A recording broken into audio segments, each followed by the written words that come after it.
तो आदाब, नमस्कार, गुड इवनिंग, सत श्री अकाल। एक बार फिर आप तमाम लोगों का स्वागत है क्राइम तक की कहानी के इस एपिसोड में। उम्मीद है पूरी फैमिली अच्छी होगी, अपनों का ख्याल रख रही होगी। 2 दिन की छुट्टी थी, संडे इस बार, और उसके बाद मंडे 15 अगस्त, 75 साल आज़ादी के पूरे, स्वतंत्रता दिवस। तो उसके बाद आज फिर से कहानी एक बार हाजिर। हालांकि आजकल दिल्ली में कोरोना एक बार फिर से बढ़ना शुरू हो गया है और लोगों को फीवर, कफ, गले में खराश, तो वो सारी चीज़ें हो रही हैं और फिर से एक बार सावधान रहने की ज़रूरत है, सावधानी बरतने की ज़रूरत है। पता नहीं ये बार बार क्यों कोरोना जाता है फिर आता है, अजीब सा खेल चल रहा है। खैर, उम्मीद है आप सबकी छुट्टियां भी अच्छे से गुजरी होंगी। अब आते हैं आज की कहानी के ऊपर, लेकिन आज की कहानी सुनाऊं उससे पहले आपको जानकारी दे दूं कि ऐसी तमाम कहानियाँ, आपकी पसंद की कहानियाँ, आपके जो शौक़ की कहानियाँ, तरह तरह की कहानियाँ कुकू FM ऐप पर भी आती हैं, तो जिन्हें आप सुन सकते हैं कुकू FM ऐप पर। अपने मनपसंद की कहानियाँ, रहस्य, रोमांच, मिस्ट्री, बायोग्राफी, ऑडियो बायोग्राफी, ये सारी कहानियाँ वहाँ पर हैं। तो इन बहुत सारी कहानियों में अलग अलग तरह की कहानियाँ हैं। जैसे एक टेड बंडी की भी कहानी है, जो मोस्ट इनफेमस सीरियल किलर, एक जिसने एक के बाद एक कई कत्ल किए, टेड बंडी। तो ऐसी बहुत सारी कहानियाँ हैं कुकू FM ऐप पर, तो वहाँ पर भी आप कहानियाँ सुन सकते हैं। और क्राइम तक फैमिली के लिए क्राइम 50 है, डिस्क्रिप्शन पे लिंक है, आप उसमें भी जाकर ज़्यादा जानकारी ले सकते हैं। अब आते हैं आज की कहानी के ऊपर। करीब कोरोना और निर्भया केस की फांसी वाली बात एक साथ चल रही थी। बल्कि कई बार तो ये भी कहते हैं कि कोरोना थोड़ी देर से आया, अगर जल्दी आया तो शायद जो निर्भया के 4 लोगों को, गुनहगारों को फांसी देनी थी, वो और टल जाता, वैसे ही टल चुका था। लेकिन ऐसा हुआ नहीं और फांसी हो गई। और उस फांसी के दौरान अपने तमाम तरह के फांसी के नियम, कानून, कायदे, जज, जल्लाद, सब चीज़ें आप लोगों ने बड़ी बारीकियों से सुना, समझा, देखा। आज की जो कहानी है, मुझे लगता है दुनिया में इसकी कोई दूसरी मिसाल नहीं मिलेगी। जब एक जज पहले किसी को सजाए मौत का फैसला दे और फिर वही जज कुछ दिनों के बाद एक जल्लाद की भूमिका में खुद सामने खड़े होकर गले में फंदा कसे। एक जज और जल्लाद के बीच में बहुत फ़र्क होता है। जज का काम होता है फैसला सुनाना, जल्लाद का काम होता है उस फैसले पे अमल करना। तो अमल करना और उसी हिसाब से फांसी देनी। लेकिन ये इकलौती कहानी है जिसमें एक जज ने फैसला भी सुनाया और जिसको सजाए मौत दी, उसके गले में खुद फांसी का फंदा भी डाला। शायद ये दुनिया की सबसे बेरहम सज़ा की कहानी है और इस कहानी में बहुत सारी चीज़ें हैं। शायद ये वो कहानी है जिसमें कई बार आप लोगों ने भी पूछा कि क्या कभी ऐसा हुआ है कि किसी को सजाए मौत दी गई, बाद में पता चला बेकसूर है। शायद उनमें से एक कहानी ये भी है। एक ऐसी कहानी जिसमें एक लड़की को फांसी की सज़ा दी गई और उस सज़ा के 3 हफ्ते बाद वहाँ की सबसे बड़ी अदालत उस देश की अपना फैसला सुनाती है और कहती है कि उसको बरी कर दो। लेकिन जब ये फरमान आता है तो पता चला कि 3 हफ्ते की देरी हो गई। तो कहानी है दुनिया की सबसे बेरहम सज़ा की कहानी। ये कहानी ईरान की है। ईरान में कहानी 80 के दशक की है, आखिरी, बल्कि 1988 के बाद की। ईरान क्रांति के बाद वहाँ पे राजशाही ख़त्म हो चुकी थी और फिर वहाँ पे इस्लामी हुकूमत कायम, शरिया के सारे कानून लागू हो चुके थे जो इस्लाम के हिसाब से थे और सब कुछ वहाँ पे चल रहा था। इसी दौरान में 1988 या 89 में ईरान में एक जगह है नेका। ये एक छोटा सा औद्योगिक शहर है, इंडस्ट्रियल एरिया है, ईरान के साउथ में पड़ता है ये नेका। तो इसी नेका में एक लड़की का जन्म होता है। इस लड़की का नाम था अतीफ़े रजनी सालेहा। अब ये गरीब घर में पैदा हुई, तो पिता जो थे वो भी गरीब थे और पूरा एक तरह से बहुत ही मज़दूर पेशा जो था वही अपनाया हुआ था और छोटे मोटे काम करके घर चलाया करता था। अब जब रजबी बड़ी होनी शुरू हुई, तो जब ये उम्र सिर्फ 5 साल की पहुंची थी, तभी एक रोड एक्सीडेंट में रजबी की माँ की मौत हो गई। कहते हैं माँ की मौत के कुछ दिनों बाद ही, कुछ वक्त बाद ही, उसका एक भाई था, वो डूबने से उसकी भी मौत हो गई। बीवी और बेटे की मौत की वजह से रजबी के जो फादर थे, वालिद, वो सदमे में चले गए और फिर धीरे धीरे ड्रग एडिक्ट हो गए। अब रजबी अकेली रह गई। बाप नशे का आदी हो चुका था, देखभाल करने के लिए वक्त नहीं था उसके पास, और कोई था नहीं। तो रजबी को फिर उसकी दादी और दादा ने पालना शुरू किया। वो उन्हीं के साथ रहने लगी।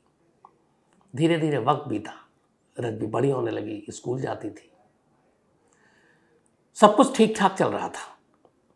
लेकिन जब रजबी की उम्र करीब 13 साल हुई थी, 13 से 14 के बीच में, या 12 से 13 साल एग्जैक्ट, तो इसके पड़ोस में एक शख्स रहा करता था। उसका नाम था अली दुराबी। अली दुराबी की उम्र करीब 50 से 51 साल थी। अली दुराबी ईरानी रेवोल्यूशनरी गार्ड का एक्स मेंबर था, यानी वहाँ की आर्मी का। बट उसने फिर आर्मी छोड़ दी, रेवोल्यूशनरी गार्ड, और बाद में वो अपनी नौकरी करने लगा और ट्रक चलाने लगा, बड़े बड़े जो है ड्राइवर के तौर पर। तो अली दुराबी इसी रजबी के पड़ोस में रहा करता था और अक्सर एक दूसरे के यहाँ आना जाना भी होता था, देखना। लेकिन अली दुराबी खुद शादीशुदा था, उसके बच्चे भी थे, लेकिन उसकी बीवी और बच्चे कहीं और चले गए थे, वो अकेला था।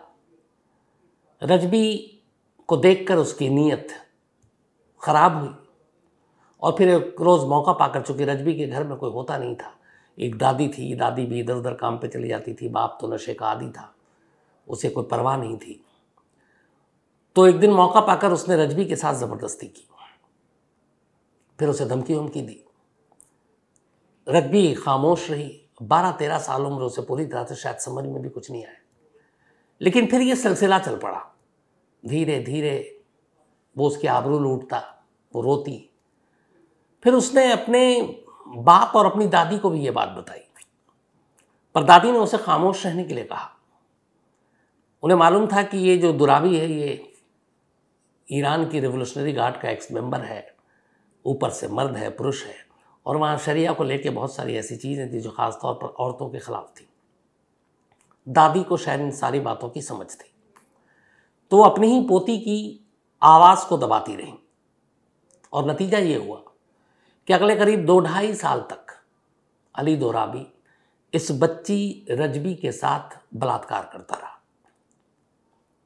आखिरकार जब इतने वक्त बीत गए और रजबी को लगा कि उसकी दादी कुछ करेंगे नहीं, एक दिन वो फूट फूट कर रोई अपने बाप से। उसने फिर से सारी बात बताई। पहली बार उसके बाप का दिल पिघला और उसने कहा, ठीक है, हम पुलिस में रिपोर्ट लिखाएंगे। रजबी के वालिद ने जाकर पुलिस स्टेशन में रिपोर्ट लिखा दी। रिपोर्ट ये कि एक रेवोल्यूशनरी गार्ड का एक्स मेंबर, और वो लगातार 2-2.5-3 साल से उसकी बच्ची के साथ रेप कर रहा है। अब इसके बाद होना तो ये चाहिए था कि अली दुराबी को पुलिस उठाती या गिरफ्तार करती, लेकिन पुलिस ने सारे बयान कलमबंद करने के बाद उल्टा काम किया। उसने रजबी को ही गिरफ्तार कर लिया और गिरफ्तार करके थाने में रख दिया। अली दुराबी को पकड़ा नहीं, ना उससे कोई पूछताछ की। अब जिसके ऊपर रेप का चार्ज लगना चाहिए था वो आज़ाद था, और जो विक्टिम है, जो कंप्लेनेंट है, जिसने शिकायत की, उसको पुलिस ने अंदर डाल दिया और उसके ऊपर इल्ज़ाम लगाया क्राइम अगेंस्ट चैस्टिटी का, मतलब वर्जिनिटी भंग करने का। शरिया कानून के तहत बहुत सारी चीज़ें थी ईरान में, उनमें से एक ये भी था कि अगर एक लड़की या एक महिला बिना शादी के किसी पराये मर्द के साथ कोई रिश्ता, शारीरिक रिश्ता बनाती है, तो वो क्राइम अगेंस्ट चैस्टिटी में आएगा, और इसके लिए बाकायदा सज़ा है और कठोर सज़ा है। अब यहाँ एक लड़की पुलिस से कह रही है कि मेरे साथ ज़बरदस्ती की गई, जिसके ऊपर इल्ज़ाम लगा रही है, पुलिस उसे गिरफ्तार नहीं करती है, रेप का मामला दर्ज नहीं करती है, और जो कंप्लेनेंट है उसी को उठाकर अंदर कर देती है कि तुमने उसके साथ जिस्मानी रिश्ते बनाए। वो तमाम दलीलें देती रहती है, लेकिन उसकी कोई नहीं सुनता। अब इस कानून में वहाँ पर एक और चीज़ें हैं कि अगर आपने कोई इल्ज़ाम लगाया है तो पुलिस और अदालत उनको तय नहीं करना, आप साबित कीजिए कि आपके साथ ज़बरदस्ती हुई, आपकी सहमति से, आपकी मर्ज़ी से आपका रेप नहीं हुआ, आप उसमें शामिल नहीं थी। अब ये उस बच्ची को साबित करना था जो खुद शिकार थी उस हैवान की, लेकिन यहाँ उल्टा हो गया। लेकिन कहानी यहीं ख़त्म नहीं हुई। अब रजबी जो कि कंप्लेंट लेकर गई थी, पुलिस ने उसे उसी के ख़िलाफ़ मुकदमा दर्ज किया और उसे पुलिस स्टेशन में रखा। इसके बाद उसके ऊपर पुलिस स्टेशन में जुल्म ढाने शुरू कर दिए। उसे बुरी तरह मारा पीटा जाता। कहते हैं कई पुलिस वालों ने पुलिस स्टेशन के अंदर भी उसका रेप किया। इस दौरान में उसके फैमिली वालों से मिलने की इजाज़त नहीं थी। करीब महीना बीत गया। महीने के बाद बड़ी मुश्किल से रोती गिड़गिड़ाती उसकी दादी पुलिस स्टेशन पहुंचती है अपनी पोती से मिलने, हालचाल जानने। वो जब जाती है तो रजबी रो रो कर उसे अपनी कहानी बताती है और कहती है कि क्या हाल है यहाँ पे उसका। वो बताती है कि जितना उसका शोषण हुआ है इस थाने में, आलम यह है कि वो अब अपने पैरों पर, 2 पैरों से चल नहीं सकती। उसे चलने के लिए अपने चारों हाथ पैर का इस्तेमाल करना पड़ता है। जानवरों की तरह चलती है वो, 2 हाथ आगे ज़मीन पर रखती है, पैर पीछे, और फिर वो चलती है। इतना ज़्यादा उसके साथ वहाँ पे जुल्म ढाया गया, उसके शोषण हो गए। दादी को जब ये सब कुछ पता चलता है, वो बाहर आती है, कुछ लोगों से मिलती है, कहती है कि अगर ये पुलिस स्टेशन में रहेगी तो पता नहीं ज़िंदा रहेगी कि नहीं। तो मामला कोर्ट में जाए, कोर्ट में कम से कम इंसाफ मिलने की उम्मीद है। इसी उम्मीद में अब दादी ने और उस बच्ची के पिता ने कोशिश की। मामला अब अदालत में पहुंचा। अदालत में केस दर्ज हुआ, कहानी सुनी गई। इसके बाद बहस शुरू हुई। लेकिन जो शुरुआती सारी तैयारी हुई और बहस शुरू हुई, उसके बाद यही लग रहा था कि केस रजबी के ही खिलाफ है। जो कंप्लेनेंट है उसी के ऊपर सारी धाराएं लगा दी गई, उसी के ऊपर क्राइम अगेंस्ट चैस्टिटी का मामला दर्ज कर दिया गया, उसी के ऊपर ये इल्ज़ाम लगा दिया कि अपनी वर्जिनिटी उसने जानबूझकर खोई है, और उसी के ऊपर ये इल्ज़ाम लगा दिया कि अली दोराबी के साथ जो भी हुआ वो उसकी मर्ज़ी से हुआ था। अब अदालत के अंदर इसकी पेशी थी। कई बहस जिरा कई दिन हो चुके थे। अब 2004 साल 2004 आ चुका था, अगस्त का महीना यही, और अगस्त का पहला हफ्ता था। एक रोज़ कोर्ट में अब लगभग सुनवाई हो रही थी और खात्मे पर थी, और अब तक की बहस और जज के रुख को देखते हुए ये साफ साफ हर एक को लग रहा था कि इसमें अली दोराबी का कुछ नहीं होगा, बल्कि जो रेप विक्टिम है वही गुनहगार ठहराई जाएगी। कटघरे में खड़ी हुई थी रजबी, बहस चल रही थी। कुछ जिरह पे जज साहब ने कुछ कमेंट्स किया। जब कमेंट्स किया तो रजबी को लग गया कि ये मामला किधर जा रहा है। उसे बहुत तेज़ गुस्सा आया और उसने भरी अदालत में मुल्ज़िम के कटघरे में खड़े होकर अपना हिजाब हटाकर जज साहब से कहा कि ये मेरे साथ इंसाफ नहीं है। मैंने जिसके खिलाफ कंप्लेंट किया, कार्रवाई उसके खिलाफ होनी चाहिए, मेरे खिलाफ नहीं, और ये गलत हो रहा है। अब उसने गुस्से में तो बोल दिया, लेकिन इस सच को बोलने के चक्कर में वो एक गलती कर गई। ईरान में कानून है हिजाब का, पब्लिक प्लेस पे और कहीं पराये मर्द के सामने आप अपना चेहरा नहीं दिखा सकती। और रजबी ने भावनाओं में बहकर भरी अदालत में कटघरे में खड़ा होकर अपना हिजाब यानी अपना नकाब चेहरे से हटा दिया, और कोर्ट रूम में हर एक ने उसे देखा। जज जो थे उनका नाम था हाजी रिजाई। रजबी की इस हरकत पर वो आग बबूला हो गए। बहुत तेज़ गुस्सा आया और कहा कि तुम्हारे मुकदमे का तो पता नहीं, लेकिन जो तुमने अभी हरकत की है इसके लिए तुम्हें उम्र कैद की सज़ा दी जाती है, लाइफ इम्प्रिजमेंट। मामला रेप का चल रहा है। मामला ये है कि वो लड़की, अजीब सा मुकदमा है, कह रही है मेरे साथ 3 सालों तक जानवरों की तरह इस शख्स ने, जो रिवोल्यूशनरी गार्ड का एक्स आर्मी है, उसने मेरी आबरू लूटी है। लेकिन यहाँ वो खुद मुल्ज़िम के कटघरे में खड़ी थी और इसीलिए उसे गुस्सा आया और उसने हिजाब और नकाब अपना हटाया और बोला कि ये मेरे साथ ठीक नहीं हो रहा है। और जज साहब भड़क गए। जो हाजी रिजाई हैं उन्होंने कहा कि तुम्हें इसके लिए उम्र कैद की सज़ा दी जाती। अब यहाँ मामला उल्टा हो गया था, लेकिन अभी कहानी यहीं ख़त्म नहीं हुई थी। जैसे ही रजबी ने जज साहब का यह फैसला सुना, वो अपने आप पर अब काबू नहीं रख पाई। उसे मालूम था इतने महीने हो गए जेल में है, कुछ उसके साथ अच्छा नहीं हो रहा है। एक शिकायत ही तो की थी उसने अपनी आबरू लूटने की, ऊपर से वही मुजरिम बन गई। और अब यहाँ पे एक अपनी बात रखने के लिए हिजाब हटाई तो जज साहब ने उम्र कैद की सज़ा सुना दी। उसे लगा कि अब कुछ बचा नहीं है और उसे बहुत गुस्सा आया। पहली बार उसने हिजाब हटाया, इस बार वो झुकी। उसने अपने चप्पल निकाले, सैंडल या चप्पल जो पहने हुई थी, और उसको उठाकर जज हाजी रिजाई की तरफ, कुर्सी की तरफ फेंक दिया। मारने के इरादे से फेंका था उस चप्पल से जज को। जैसे उसने चप्पल फेंका, अब ये जो जज था ये अपने ऊपर पूरी तरह से ही काबू खो दिया। हालांकि कहते हैं जज लोगों को भी अपने गुस्से और अपने जज्बात को हमेशा काबू में रखना चाहिए, क्योंकि आप फैसला सुनाते हो, आपके फैसले पे बहुत सारी तकदीरें टिकी होती हैं। लेकिन वो जज पहली बार अपना आपा खोया, उम्र कैद की सज़ा दी सिर्फ हजाब हटाने पर। दूसरी बार अब जब रजबी को गुस्सा आया और उसने सैंडल उठाकर जज की तरफ फेंका, तो इतना गुस्सा आया कि उस मुकदमे का फैसला उन्होंने हाथों हाथ कर दिया। और उसी वक्त इधर चप्पल फेंका और उधर उन्होंने अपना फैसला लिखा कि तुम्हें सजाए मौत दी जाती है। शायद दुनिया के किसी अदालत में कभी इससे पहले कोई ऐसा फैसला नहीं आया होगा। जो बीच मुकदमे के दौरान, अभी मुकदमे की कार्रवाई ख़त्म नहीं हुई, एक मुलजिम के उकसाने पर जज आग बबूला होकर अपना होश व हवास खोकर एक फ़ैसला सुनाता है। और जज ने उसी वक्त अपना फ़ैसला सुना दिया कि तुम्हें सजाए मौत दी जाती। और अदालत ख़त्म, अदालत उठ गई। रजबी को वहाँ से ले जाया गया। इसके बाद सिर्फ एक हफ्ते बीतते, 4 अगस्त 2004, बल्कि 15 अगस्त 2004 कल का दिन था। मतलब 18 साल पुरानी बात है। 15 अगस्त 15 अगस्त 2004 की तारीख आती है। जज साहब को अपना फैसला सुनाए हुए सिर्फ एक हफ्ता बीता था। और उसके एक हफ्ते के बाद 15 अगस्त की सुबह नेका शहर के एक चौराहे पर एक क्रेन बुलाया जाता है। उस क्रेन से एक फांसी का फंदा लटकता है और उसके बाद वहाँ पर रजबी को लाया जाता है। रजबी को लाने के बाद अब उस फंदे से रजबी को लटकाना था। जो जज हाजी रिजाई थे, ये जज होने के साथ साथ उस शहर के एडमिनिस्ट्रेटर भी थे नेका के, और एक मौलवी भी थे, धार्मिक गुरु भी थे। शायद उनका गुस्सा तब भी कम नहीं हुआ था, इसीलिए मैंने कहा है दुनिया की सबसे बेरहम सज़ा है।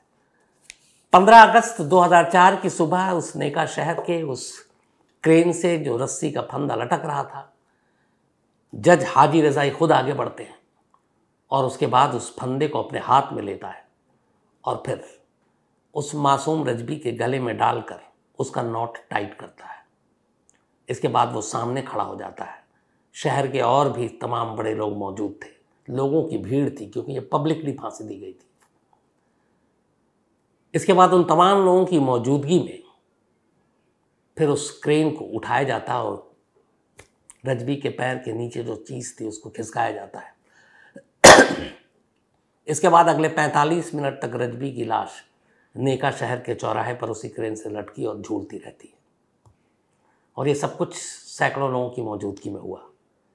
एक हफ्ता पहले जो जज की कुर्सी पर बैठा था, एक हफ्ते बाद वही उस क्रेन के पास खड़ा होकर उस फांसी के नॉट को कस रहा था, जिसका एक सिरा रजबी के गले में था। तो एक ही हफ्ते में एक जज जल्लाद की भूमिका में था। ये दुनिया में दूसरी मिसाल नहीं थी। 45 मिनट तक लाश झूलती रही। 45 मिनट के बाद डॉक्टरों ने रजबी को एक मुर्दा करार दिया। इसके बाद लाश उसके घर वालों को सौंपी गई। घर वाले ने ले जाकर उसे पास के कब्रिस्तान में दफना दिया। कहानी अब भी खत्म नहीं हुई थी। दफनाने के बाद अगले रोज घर वाले फिर उसके कब्र पर फातिहा पढ़ने गए। हैरान रह गए, देखा कब्र खुद ही पड़ी है। झांक कर देखा तो कब्र से रजबी की लाश गायब है। इधर उधर तमाम लोगों से पूछताछ की, ढूंढा, पुलिस को बताई। वैसे भी उस लाश के बारे में हर एक को पता थी, क्योंकि शहर में ढिंढोरा पीट कर एक बच्ची को फांसी दी गई थी। लाश नहीं मिली, वो लाश आज भी नहीं मिली। लेकिन कहानी अब भी ख़त्म नहीं हुई। जब इस फांसी और इस लाश के गायब होने की खबर कुछ मीडिया वालों तक पहुंची, तो वहाँ पे प्रेस पूरी तरह से तो आज़ाद है नहीं ईरान में। फिर भी कुछ जर्नलिस्ट ने हिम्मत की, और सरकार के ख़िलाफ़ तो नहीं, बट कुछ लोगों को, रिवोल्यूशनरी गार्ड और उसके लोगों के ख़िलाफ़ दबी छुपी अल्फाज में कहानियाँ लिखी इस बच्ची के बारे में, अली दोराबी के बारे में। और उसकी एक वजह ये थी कि कुछ इंटरनेशनल संस्थाएं को भी इस बारे में पता चला और उन्होंने इसकी तफ्तीश शुरू की। इस दौरान में रजबी के पिता ने, उसके वालिद ने अब मीडिया, वहाँ की सरकार और वहाँ के सुप्रीम कोर्ट को बाकायदा रजबी का बर्थ सर्टिफिकेट और बाकी चीज़ें कॉपी कर दी, भेजी। अब जब बर्थ सर्टिफिकेट और ये सारी चीज़ें सामने आई तो सुप्रीम कोर्ट की भी आंखें फटी की फटी रह गई। पता चला जिस तारीख को उसको फांसी दी गई थी 2004 15 अगस्त को, तब रजबी की उम्र 16 साल भी नहीं थी। और ईरान ने इंटरनेशनल ऑर्गेनाइजेशन के साथ एक समझौता किया हुआ है कि 18 साल से कम उम्र के लोगों को वो अपने देश में फांसी नहीं देगा, वो माइनर माने जाएंगे। और यहाँ उसी ईरान में एक बच्ची को फांसी दे दी गई। ईरानी सरकार के लिए भी ये शर्मिंदगी की बात थी। सुप्रीम कोर्ट में अब ये मामला पहुंचा उम्र को लेकर। सुप्रीम कोर्ट में इसकी सुनवाई हुई। उसके बाद सुप्रीम कोर्ट ने अपना फैसला सुनाया पूरा मामला देखने के बाद, और उसने कहा कि रग़बी बेकसूर है, उसे बरी कर देना चाहिए। और ये फैसला सितंबर के पहले हफ्ते में आता है 2004। फांसी 15 अगस्त 2004 में हुई थी। फांसी के 3 हफ्ते के बाद ईरान की सर्वोच्च अदालत सुप्रीम कोर्ट फैसला सुनाती है कि रजबी को बरी कर दिया जाए, वो बेकसूर है। इसका जो मैसेज है, जो पैगाम है, रजबी के घर वालों तक पहुंचता है। फिर बाद में सुप्रीम कोर्ट को पता चलता है कि जिसकी रिहाई और जिसकी बेगुनाही का फैसला वो सुना रहे हैं, उसे तो इस दुनिया से रुखसत हुए 3 हफ्ते हो चुके हैं। इसी देश की एक और जगह की एक और अदालत के एक और जज ने 16 साल की उस बच्ची को फांसी की सज़ा सुनाई और अपने हाथों से ही फांसी का फंदा भी उसके गले में डाला था। तो एक अजीब मुकदमा था। एक कोर्ट ने फैसला सुनाया, जिस जज ने फैसला सुनाया उसी ने फांसी का फंदा डाला, और उसी देश की सबसे बड़ी अदालत उसकी मौत के 3 हफ्ते के बाद उसकी रिहाई का फरमान जारी कर रही है, उसे बेकसूर कह रही है। तो खैर, रजबी तो लौट कर आ नहीं सकती थी, लेकिन अब ये सारी चीज़ें धीरे धीरे छन कर सामने आ गई। इसी के बाद वहाँ की इंटेलिजेंस फोर्स ने, ईरान की, उन्हें लगा कि अब ये बड़ी बेशर्मी की बात है। इंटरनेशनल बहुत सारी ऑर्गेनाइजेशन जो है उनकी नज़र भी थी। वर्ल्ड के अलग अलग जगह पे मीडिया में ये खबरें आनी शुरू, BBC ने बाकायदा इस पर डॉक्यूमेंट्री बनाई। फिर इस जज हाजी रिजाई, अबू बल्कि अली दुराबी और ऐसे 4-5 जो वहाँ के एडमिनिस्ट्रेटर थे शहर के, इन सब को ईरान के इंटेलिजेंस यूनिट ने गिरफ्तार कर लिया, क्योंकि इन्होंने अपना फैसला, अपने फ़र्ज को ढंग से नहीं निभाया था। तो जज साहब भी अंदर गए, दुराबी भी गया बाद में। लेकिन ये सब कुछ तब हुआ जब 16 साल की बच्ची को शायद दुनिया की सबसे बेरहम सज़ा का सामना करना पड़ा था। ये कहानी थी ईरान की उस बच्ची की, और मुझे लगा, जो मैंने शुरू में कहा, कि शायद इसकी कोई दूसरी मिसाल कहीं नहीं मिलेगी। और हमारे राजकुमार क्राइम तक फैमिली मेंबर हैं हरिद्वार से, उन्होंने रिक्वेस्ट की थी इस कहानी की, इन्होंने कुछ भेजा भी था। तो थैंक यू राजकुमार साहब, आपकी वजह से पूरी क्राइम तक फैमिली ने भी ये कहानी सुनी। अब कहानी खत्म करूं उससे पहले वही अपना सिलसिला। आज पूनमदीप निर्वाण जी का जन्मदिन है, तो बहुत बहुत बधाई आपको। श्रवण मांझी बिश्नोई ने भेजा है। इसके अलावा मिस्टी का भी आज जन्मदिन है, तो हैप्पी बर्थडे मिस्टी। और आशुतोष सिंह जी ने भेजा है हैप्पी बर्थडे मोनिका कलालिया, और इनके सिस्टर, ये सिस्टर है अभिषेक की, उन्होंने भेजा है। इसके अलावा सुभाष मोरेश्वर नागोनकर, इनका भी आज जन्मदिन है, तो हैप्पी बर्थडे सुभाष। और प्रीति महेश कुमार जी ने भेजा, उनके पिताजी हैं ये, बल्कि सुभाष जी आप चूँकि उम्र में बड़े हैं। साथ ही वीर वाटी जी, इनका भी आज जन्मदिन है, तो हैप्पी बर्थडे वीर वाटी जी। और डॉक्टर मनोहर लाल, उन्होंने भेजा, उनकी वाइफ हैं, 15 अगस्त को इनका जन्मदिन था। साथ ही राम स्वरूप इंदौरिया, इनका भी जन्मदिन, हैप्पी बर्थडे राम स्वरूप इंदौरिया साहब, एक्स आर्मी मैन है, 15 अगस्त को इनका भी था। Nandini Yadav, happy birthday Nandini. और रीता यादव की बिटिया है ये, 15 अगस्त को इनका भी था। और रीता यादव जो है वो CISF में है, thank you so much Rita ji. इसके अलावा निहाल नसर, 15 अगस्त को इनका ही बर्थडे था, हैप्पी बर्थडे निहाल। राहुल साहा, इनका भी बर्थडे, तो हैप्पी बर्थडे राहुल। और केसी साहा ने भेजा है। साथ ही निशा कुमावत का भी जन्मदिन है, तो हैप्पी बर्थडे निशा जी। मुन्ना जी गुप्ता, इनका भी जन्मदिन है, हैप्पी बर्थडे मुन्ना जी। और सुधीर कुमार ने भेजा है। ज्ञानेश्वर का भी जन्मदिन है, हैप्पी बर्थडे ज्ञानेश्वर। और बीट से हैं ये, महाराष्ट्र। साहिल बाथला, इनका भी आज जन्मदिन है, तो हैप्पी बर्थडे साहिल साहब। और शिल्पा जी ने भेजा, उनके हस्बैंड हैं। जुबैर अंसारी का भी आज जन्मदिन है, तो हैप्पी बर्थडे जुबैर। इसके अलावा अनवी चौधरी 14 अगस्त को इनके था, तो हैप्पी बिलेटेड बर्थडे अनवी। और रुद्र चौधरी, इनका 13 अगस्त को था, तो आपको भी रुद्र साहब हैप्पी बर्थडे। और ये दोनों बेटा बेटी हैं राम बाबू चौधरी साहब के। इसके अलावा नक्श चौहान, इनका 15 अगस्त को बर्थडे था, तो हैप्पी बर्थडे नक्श। और आसाराम चौहान और कमला चौहान जी ने भेजा है, इन दोनों के बेटे हैं नक्श। नीतीश कमालपुरी, इनका भी आज जन्मदिन है, तो हैप्पी बर्थडे नीतीश। और आयुष ने भेजा है, साथ ही कमर जहां 14 अगस्त को इनका बर्थडे था, तो हैप्पी बर्थडे कमर। और मोहम्मद जैन, इनका 15 अगस्त को, तो हैप्पी बर्थडे मोहम्मद जैन। और शेख शमशीर ने भेजा है, साथ ही रूपा भगत, इनका भी जन्मदिन है, तो हैप्पी बर्थडे रूपा जी। अभिषेक चौधरी साहब ने भेजा है, साथ ही हितेश का भी जन्मदिन है आज, तो हैप्पी बर्थडे हितेश। इसके अलावा जीशान कासमी, इनका भी आज जन्मदिन है, तो हैप्पी बर्थडे जीशान। और इसरार अहमद ने भेजा है। अजीत का भी जन्मदिन 15 अगस्त को था, तो हैप्पी बर्थडे अजीत। मोहित Bishnoi happy birthday. Doctor Shravan Kumar, अभिषेक नेहा ने भेजा है, हैप्पी बर्थडे डॉक्टर श्रवण जी। और हिफ्जा नाज, इनका भी जन्मदिन है, तो हैप्पी बर्थडे हिफ्जा। और जैबुल खातून और इम्तियाज अंसारी ने भेजा। इसके अलावा धनंजय शेरावत हैं, जुडिशियल सर्विसेज की पढ़ाई कर रहे हैं, और जहाँ पढ़ाई कर रहे हैं वो इन्होंने मेल लिखा था।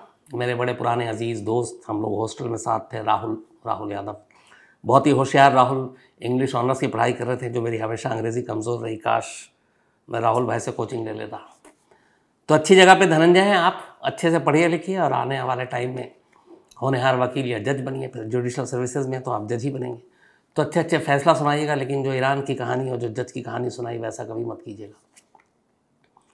इसके अलावा रजत कुमार रॉय हैं, इमाल शम्स हैं, मेरे हमनाम आखिर में, ये अफगानिस्तान से हैं लेकिन जर्मनी में रहते हैं, तो थैंक यू सो मच इमाल शम्स। इसके अलावा नितिन जोशी जी हैं, कहानी की फरमाइश की है। मुकेश मोटवानी जी हैं, लागोस नाइजीरिया से, thank you so much. Sadiq Ahmed हैं, कहानी की फरमाइश की है। नज़र पटेल हैं, थैंक यू आपके मेल के लिए, जालना से हैं ये। इसके अलावा विकी कादियान जी, कल इनसे बात भी हुई, ये दिल्ली एयरपोर्ट पर इमिग्रेशन डिपार्टमेंट में है। अच्छा लगा विकी आपसे बात करके, और कभी एयरपोर्ट पर ज़रूर आपसे मुलाकात होगी। इसके अलावा अंकित है, थैंक यू सो मच। जकी अहमद हैं, अक्षय गुदाढ़े हैं, हसीब तरीन है, एक उर्दू में शब्द था हसीन तरीन, आपका नाम सुन के वही याद आ गया, हसीब तरीन है, लेकिन ये जर्मनी से हैं। और एक स्टोरी की फरमाइश की इन्होंने, तो जल्दी सुनाऊंगा। रजनीश पांडे जी है, एक स्टोरी की फरमाइश की है। विकास कुमार साहनी है, एक स्टोरी की फरमाइश की है। मनोज ने भी एक स्टोरी की फरमाइश की है। इसके अलावा ओंकार सिंह है, एक कहानी की इनकी भी फरमाइश है। खुर्शीद अंसारी हैं, आपका मेल बिल्कुल मिला। इसके अलावा अनिल कुमार हैं, कहते हैं कहानी नहीं सुनता हूँ तो नींद नहीं आती, कोई सुझाव दीजिए। अब मैं क्या सुझाव दूँ, बहुत सारे लोग ये सवाल पूछते हैं, तो मैं हमेशा यही चीज़ कहते हूँ, किसी भी चीज़ की लत या आदत मत लगाइए। इसके अलावा रविकांत यादव हैं, और थैंक यू आपके दादा को भी जो कहानी सुनते हैं। और वीर अब्दुल हमीद की कहानी सुनना चाहते थे, जो मैं इसी में सुना चुका हूँ, आपको रविकांत कहानी की लिस्ट में मिल जाएगी। साथ ही Priyanka Sharma ji, thank you so much, West Bengal से हैं ये, और एक कहानी की फरमाइश की है। मसूद, इसके अलावा सोफिया अली खान, थैंक यू। और नीलेश चौहान, एक कहानी की फरमाइश की है। तो आप तमाम लोगों का शुक्रिया। पर आज कहानी में इतना ही। अब आपसे मुलाकात होगी कल रात 9 बजे किसी नई कहानी के साथ। तब तक अपना ख्याल रखिएगा। Thank you.